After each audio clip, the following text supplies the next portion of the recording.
अस्सलाम वालेकुम दोस्तों। आज का इंटरव्यू एक इत्तेफाक पर मबनी है। मैं बकरियां चराने वाले से बात करना चाहता था। मैं एक आम सा इंटरव्यू करने आया था। एक बकरियां चराने वाले से चंद सवाल पूछने थे। कैमरा ऑन किया, मुस्कुराकर सलाम किया, मगर जवाब में सिर्फ खामोशी मिली। तब मालूम हुआ कि वो गूंगा है। पहले लम्हे में मुझे लगा कि ये इंटरव्यू अब नहीं हो सकेगा, मगर अगले ही लम्हे उसने हाथों की जुबान में बात शुरू कर दी। उसके इशारे अल्फाज से ज्यादा वाज़ेह थे। उसने बताया कि वो बचपन से बोल नहीं सकता, मगर जिंदगी से उसकी गुफ्तगू कभी रुकी नहीं।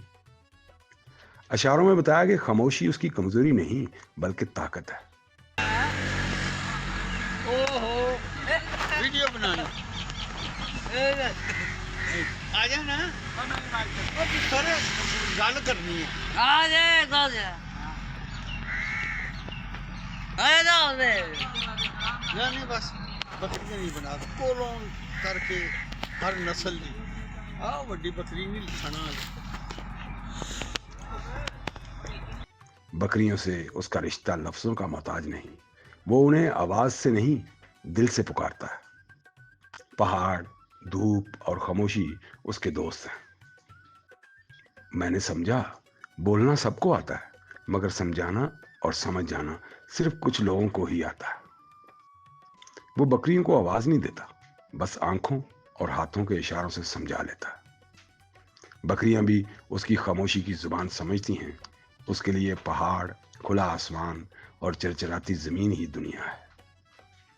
उसने इशारों में बताया कि लोग अक्सर उसे कमजोर समझते हैं, मगर खामोशी ने उसे सब्र, मुशाहिदा और सुकून सिखाया है।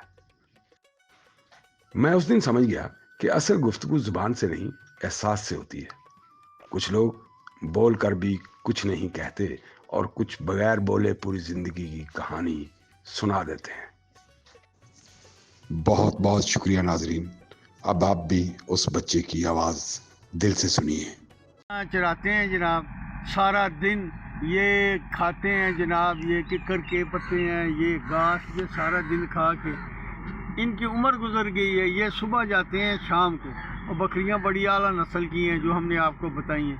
अब हम इनसे पूछते हैं कि ये बकरियां ये आप सुबह लेकर आते हैं शाम को हां भाई हैं मां ये जाए हैं हां भैया दे हैं कुछ हैं कोई ना ये अच्छा अच्छा, ये तो बोल ही नहीं सकता यार।